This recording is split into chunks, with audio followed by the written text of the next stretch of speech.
నాకు నచ్చిన ఫుడ్ తిన్న ప్రతిసారి అరే ఈ టేస్ట్ అందరికీ తెలిస్తే ఎంత బాగుంటుంది అని అనిపిస్తుంది. So this is one of that dish.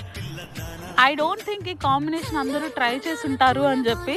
If not definitely try చేయండి. టేస్ట్ మాత్రం వెరీ రిఫ్రెషింగ్గా ఇంకా ఒక స్పెషల్ ఫీల్ని ఇస్తుంది మీకు. దీనికోసం పెద్దగా కష్టపడాల్సిన అవసరం ఏం లేదు.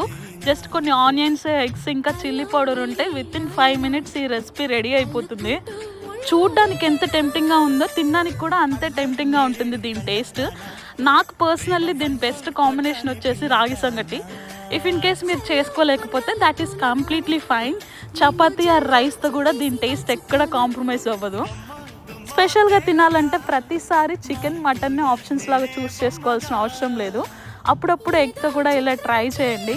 ఎవరైనా ట్రై చేస్తే let me know in the comment section ఎలా ఉంది టేస్ట్ అని చెప్పి.